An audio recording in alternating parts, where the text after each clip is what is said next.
예, 안녕하십니까. 저는 공인중개사 법령 및 실무를 담당하고 있는 이재익입니다. 자, 우리 과목은 2차 과목인데요. 자, 우리가 이제 33회 비교해서 어떻게 출제가 되고 있는가 이런 걸 간단히 살펴보도록 하겠습니다. 자, 우리 과목은 총 40문제가 출제가 되고 있어요. 총 이제 40문제가 출제가 되고 있는데, 이 공인중개사 법령에서 이제 보통은 27문제 정도 나왔거든요. 근데 올해 작년 33회 대비해서는 24문제로 축소가 됐어요. 대신 부동산 거래 신고 등에 관한 법률에서 원래는 5문제 정도 나오거든요. 근데 33회는 8문제, 그러니까 공인중개사 법령 파트 문제가 줄어들고 부동산 거래 신고에 관한 법률이 3문제가 늘어난 거죠. 그리고 이제 중개 실무 파트는 보통 한 8문제 정도 나옵니다. 근데 33회도 역시 8문제 비슷하게 비중이 조정이 됐어요. 그리고 또 특이점이 뭐냐면 이 33회 시험에서는 이 박스형 문제가 19문제나 출제가 됐거든요. 그래서 그러게 박스형 문제가 나오면 문제가 전반적으로 어려워져요.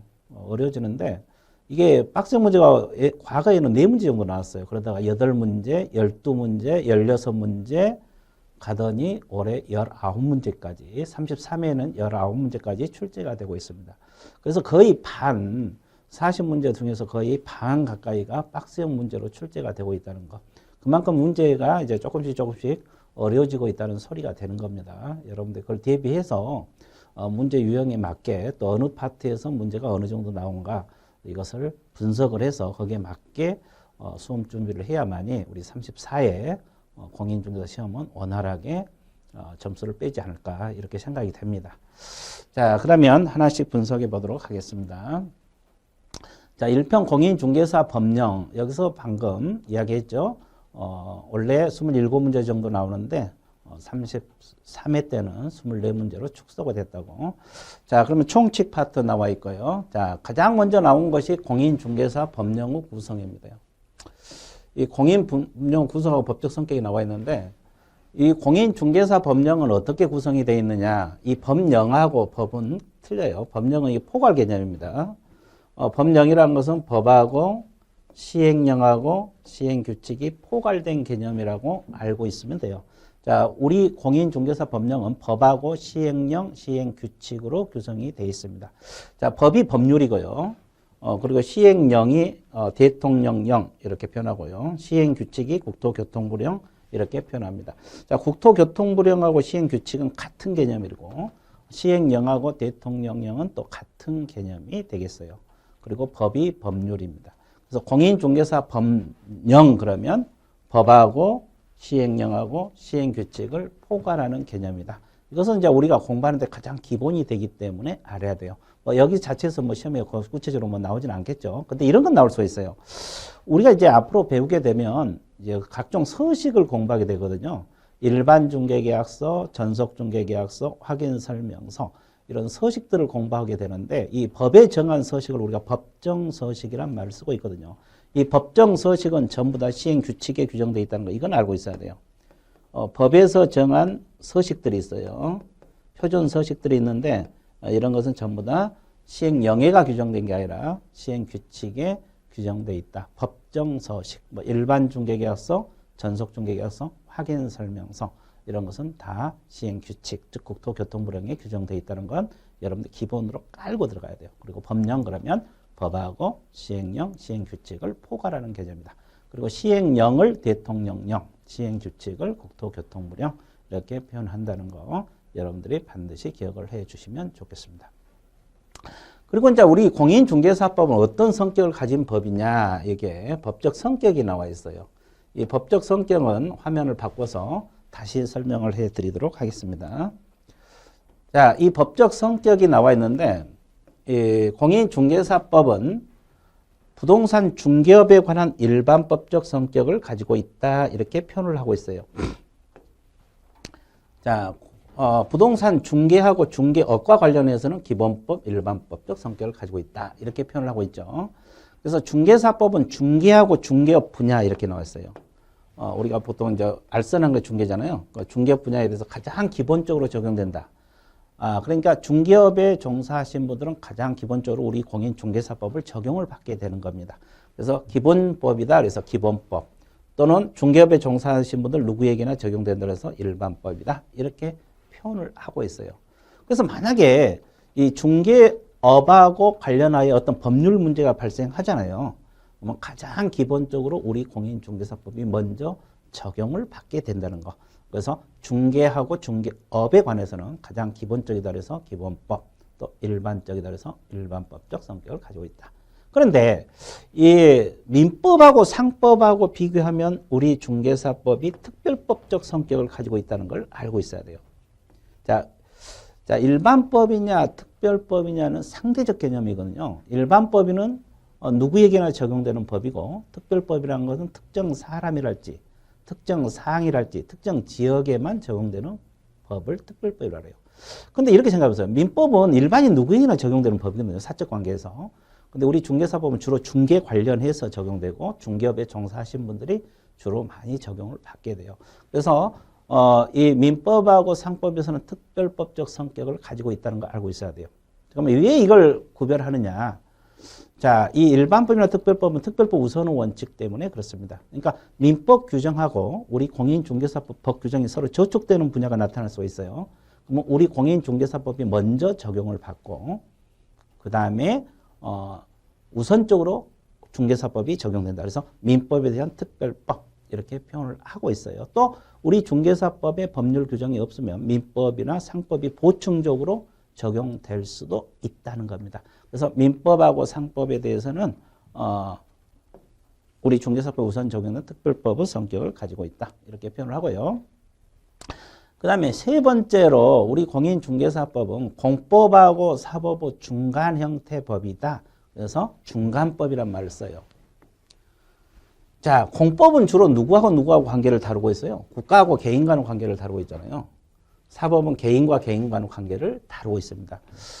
그래서 근데 우리 중개사법은 공법도 아니고 사법도 아닌 중간 형태 법이다. 그래서 중간법. 이걸 달리 표현해서 혼합법 또는 사회법 이렇게도 표현을 하고 있거든요. 자, 그러면 어떻게 해서 이 중간법이냐? 이걸 간단히 볼게요. 우리 공인중개사법은 공법적 요소하고 사법적 요소를 모두 가지고 있는 사회법 중간법 성격을 지니고 있다 그랬는데 이 지도 감독 있잖아요. 우리 이제 중개하다 보면 지도 감독 벌칙 규정들이 많이 나오거든요. 이런 건 다 공법적 요소예요. 공법적 요소. 그리고 이 중개계약이랄지 이제 중개계약은 개공하고 의뢰인과를 맺는 계약이거든요. 좀 이따 공부할 거예요. 예, 또 잘못해서 손해가 발생하면 손해배상 개업공인중개사가 의뢰인에게 손해배상을 져야 되거든요. 이런 법 규정은 사법적 성격을 가지고 있어요. 그래서 이런 우리 공인중개사법을 이렇게 전체적으로 따지고 보면 공법적 요소하고 사법적 요소가 많이 들어있거든요. 이렇게 해서 중간 형태 법이다 그래서 중간법 또는 사회법 또는 혼합법 이렇게 표현을 하고 있어요.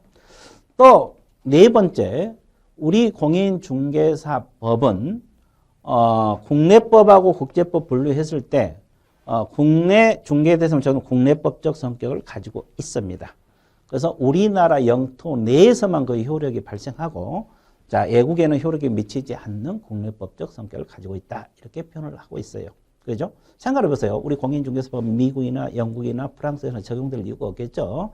그래서 우리나라 영토 내에서만 효력을 발생하고 있다. 국내법. 물론 이제 이거 주의해야 돼요. 우리나라 영토 내에 있는 외국인들이 있잖아요. 이분들도 우리 공인중개사법이 적용된다는 거. 그러니까 우리나라 영토 내에서는 다 우리 공인중개사법이 적용된다. 이렇게 공부를 해 주시면 되겠어요.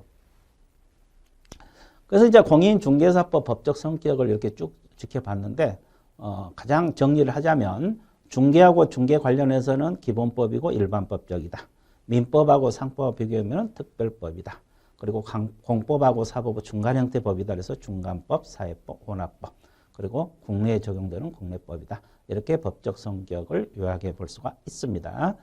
자, 그 다음에 두 번째 이제 공부할 것이 우리 공인중개사법의 법적, 제정 목적이 나왔어요. 이 제정 목적이 이 초창기 때는 시험이 좀 나왔거든요. 뭐, 두 줄밖에 안 되지만, 시험에 자주 출제가 됐어요. 또 막상 출제되면 수험생들이 다 맞는 것도 아니에요.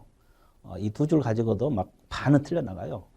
그러니까 꼼꼼하게 해야 되는데, 이 공인중개사법의 제정 목적을 보면은 공인중개사 업무 등에 관한 사항을 정하여 그 전문성을 제고한다. 여기까지가 첫 번째입니다. 그리고 두 번째가 부동산 중개업을 건전하게 육성한다. 이게 두 번째입니다. 그리고 국민경제 이바지, 이게 세 번째. 이게 근극 목적이 되는 겁니다. 그러면 이 두 줄 가지고도 시험에 출제가 될 수 있는데 여기서 이제 주의할 것을 하나 짚어보면은 공인중개사 업무 등에 관한 사항을 정하여 그 전문성을 제고한다가 첫 번째 제정 목적이고 부동산 중개업을 건전하게 육성 두 번째 국민경제 이바지 이게 세 번째 근극 목적이 되는 겁니다. 근데 여기서 주의할 것은 이 부동산 중개업을 건전하게 육성하는 것이 부동산 중개업입니다. 중개업. 중개업을 건전하게 육성하는 것이 제정 목적이지 부동산업을 건전하게 육성한다. 이렇게 출제가 되면 이건 틀려요.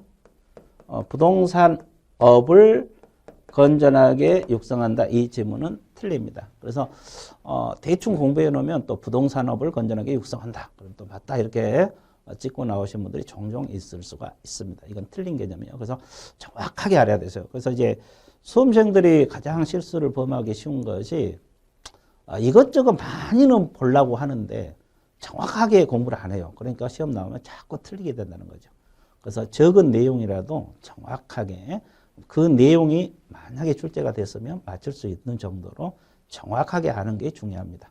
물론 모르는 것은 제대로 합격하는 데는 전혀 지장이 없습니다. 아주 어려운 문제 다 맞추려 하지 말고 그런 건 빼버려도 합격하는 데는 전혀 지장이 없거든요. 그래서 아는 거라도 정확하게 아는 것이 중요하다. 그걸 생각하면서 접근을 해 주시면 되겠습니다. 자, 그래서 두 번째 부동산 중개업을 건전하게 육성한다. 중개했다 핵심 맞추고 그리고 국민경제 이바지. 국민의 재산권 보호 이런 건 다 틀린 개념이 되는 겁니다. 국민경제 이바지함을 목적으로 한다. 이게 이제 제정 목적이 되겠습니다. 그 다음에 이제 세 번째 용어 정의가 나오는데 이 용어 정의는 거의 매년 출제가 된다고 보시면 돼요. 33회도 출제가 됐잖아요. 이 문제가요. 용어 파트.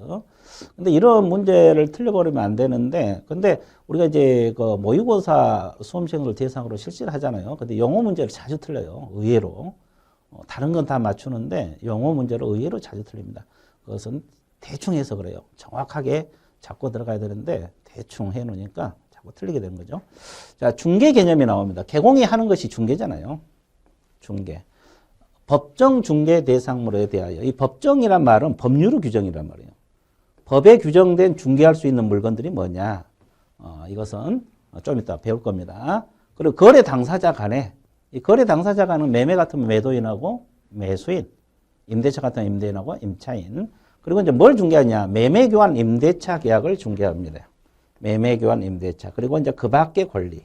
이 그 밖의 권리도 중개를 할 수가 있어요. 그 밖의 권리.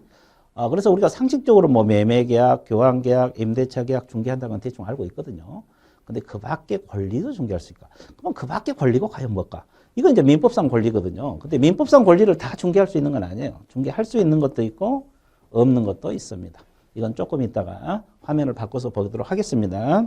그리고 이제 뭐냐? 권리의 득, 실, 변경 행위를 알선하는 게 중개다. 알선. 알선이란 말은 연결해 주는 걸 말합니다. 연결해 주는 거. 그래서 이게 중개 개념이에요. 이 중개도 두 줄 개념밖에 안 되죠. 시험 나오면 자주 틀리게 됩니다. 자, 정확하게 알아야 되는데 자, 넘겨서 봐드릴게요.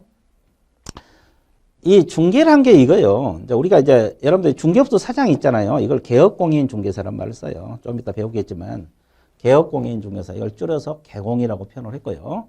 그리고 이제 이게 가부 건물입니다요. 이게 이제 법정 중개 대상물 중에 하나죠. 법정 중개 대상물 중에 하나입니다.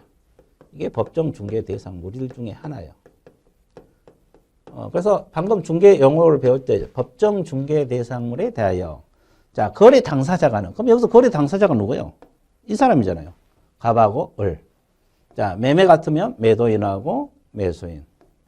임대차 같으면 임대인하고 임차인. 이 거래 당사자가는 그죠? 그럼 매매, 교환, 임대차 계약 이걸 통틀어서 거래 계약이란 말을 써요. 매매 계약, 교환 계약, 임대차 계약 이런 걸 통틀어서 거래 계약이란 말을 쓰고 있습니다. 이걸 거래 계약이란 말을 쓰고 있어요. 그죠? 거래 계약 적혀 있네. 자, 이걸 거래계약이란 말을 쓰고 있는데, 자, 이게 이제 뭐냐면, 뭐, 매매계약이랄지, 교환계약이랄지, 임대차 계약, 뭐, 이런 거. 이런 걸 거래계약이란 말을 쓰고 있어요. 처음 공부하신 분들 이것도 흔들리면 안 되고요. 그래서 이걸 알선하는 게 중개다 그랬어요. 이게 토지 건물을 알선한 거의 중개. 그렇죠? 그리고 그 밖에 권리, 지상권 설정 계약을 알선한 것이 중개다. 이런 개념, 이게 중개의 개념이 되는 겁니다. 이렇게 알선한 거 이제 중개라 그랬어요. 이게 중개. 그리고 또 여러분들 공부하기 전에 알고 들어갈 것이, 자, 갑하고 을간을 맺는 계약, 거래 계약이라 합니다. 근데 이 의뢰인이, 이 갑을 의뢰인이라고 그러죠. 매도 의뢰인이, 개업공인 중개사에게 이 물건 팔 테니까 중개 좀 해달라. 이렇게 의뢰가 들어오죠. 그럼 이때 맺는 계약을 중개 계약이란 말을 써요. 그러니까 이 처음 공부할 때는 이 개념을 흔들면 안 되는데, 의뢰인하고 개업공인 중개사, 즉 갑이 건물을 중개업소에 맡겨서 중개해달라고 맡기는 계약을 중개 계약이란 말을 쓰고 있고요.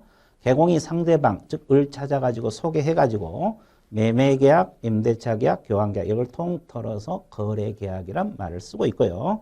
자, 저 중개할 수 있는 물건, 토지, 건축물 이런 걸 법정 중개 대상물이란 말을 쓰고 있어요. 그래서 이 법정 중개 대상물을 알선한 것이 중개다. 알선한 것이 중개다. 그래서 이제 처음 공부할 때는 중개계약이 뭔지도 모르고 거래계약이 뭔지도 모르고 그러죠. 이 기초 개념이 흔들리면 안 됩니다. 의뢰인하고 개업공인중개사하고 맺는 계약을 중개계약, 갑하고 을하고 맺는 계약을 거래계약이란 말을 씁니다. 이런 걸 알선한 것이 중개의 개념에 들어간다. 이렇게 알고 있으면 좋겠습니다. 자, 그러면 법정 중개 대상물 이제 하나씩 분석 들어갑니다. 이 법정 중개 대상물은 법률을 규정해서 중개할 수 있는 물건이 뭐냐?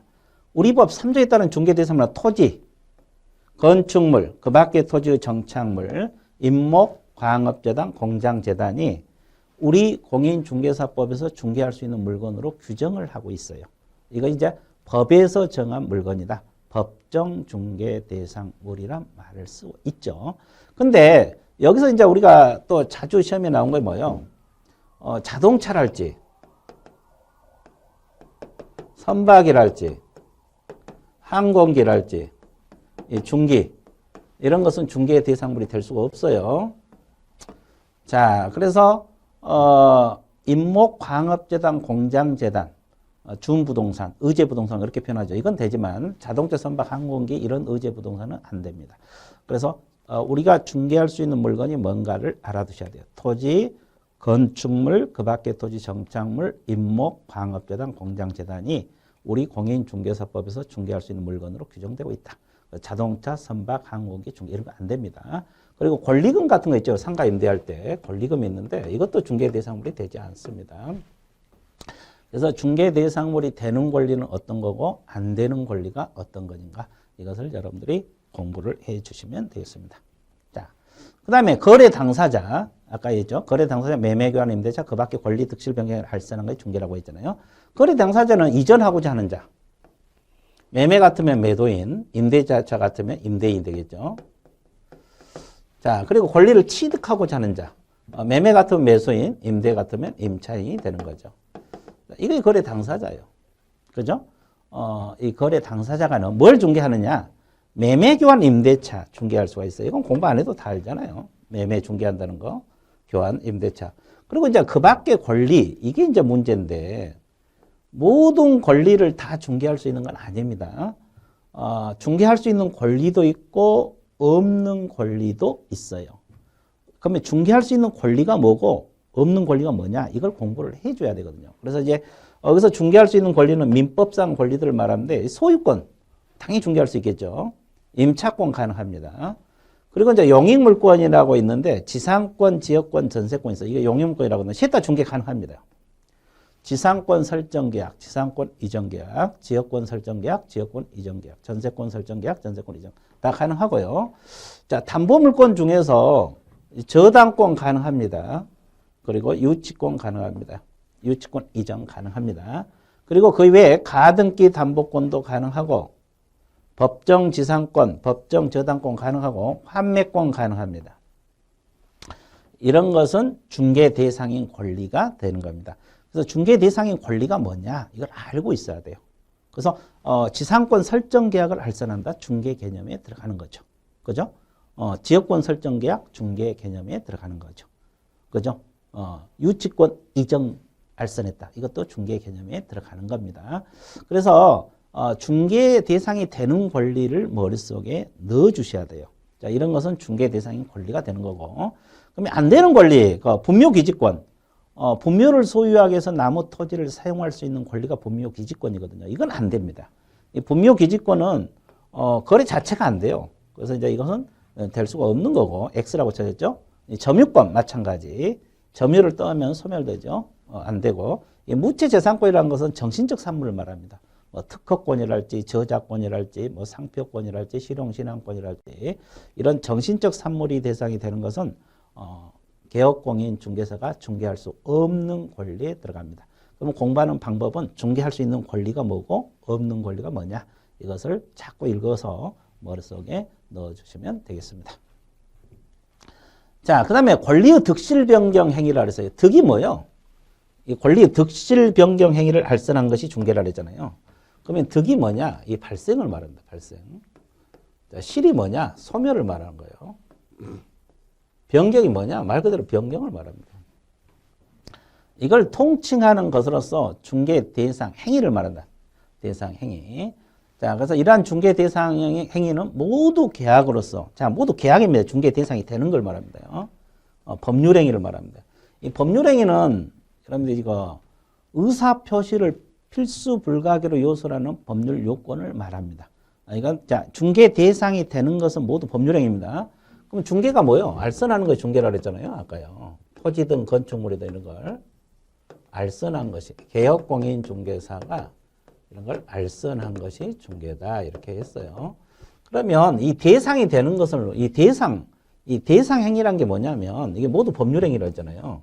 이것은 거래 계약을 말합니다. 거래 계약. 이 지금 대상 행위란 말이 이 거래 계약을 말하는 거예요. 중개를 받는 가박올가의 계약, 뭐 매매 계약, 임대차 계약, 전세권 설정 계약 이걸 대상 행위라 그래요. 이건 다 계약은 법률 행위거든요. 자, 계약은 법률행위 가장 대표적인 종류 중에 하나입니다. 그래서 이 법률행위를 말하며 채권행위, 자, 매매교환 임대차는 채권행위입니다. 그리고 지상지역 전세권 저당권은 물권행위입니다. 예, 그래서 지상권, 지역권, 전세권, 저당권은 설정 이전 다 중개가 가능해요. 그리고 유치권하고 법정지상권은 이전 행위만 중개할 수 있어요. 설정은 못합니다. 유치권하고 법정지상권은 이전 행위만 알선을 할 수가 있어요.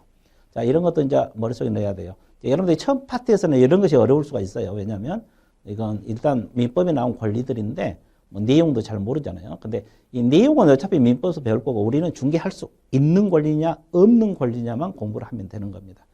그러니까 여기서 지금 뭐 유치권이 뭐고 법정지상권이 뭐고 지금 당장은 몰라도 관계없어요. 그래서 그것은 어차피 민법을 배우고 한 바퀴 돌아가면 다 알게 되는 거예요. 우리 과목에서는 이걸 중개할 수 있냐 없냐 이런 걸 다루기 때문에 유치권 개념을 일단 모르더라도 유치권 이전은 중개 대상이 되고 유치권 설정은 안 된다. 우리 과목에서는 이렇게 공부를 하시면 돼요. 그래서 민법에서는 유치권 전반적인 내용을 배울 것이고 우리 과목에서는 이걸 중개할 수 있냐 없냐 이런 걸 배우는 거거든요. 그래서 이 전 과목이 이렇게 돌아가면 다 알게 되는 겁니다. 그래서 일단은 유치권 이전만 중개할 수 있다. 법정지상권도 이전만 중개할 수 있다. 그리고 지상지역 전세권 저당권은 설정계약, 이전계약 다 중개할 수 있다. 이렇게 정리를 해주면 되고. 그리고 이제 다른 법률을 규정해서 발생하는 이 상속이랄지 경매랄지 판결은 중개할 수 없습니다. 왜냐하면 개업공이 끼어들 수가 없어요. 이건 법률 규정이기 때문에. 그죠? 이거. 그래서 이제 이런 걸 알선한 것이 중개다. 이렇게 해서 이렇게 중개 개념까지 공부를 해봤습니다. 여기까지 하고 마치도록 하겠습니다. 예, 수고했습니다.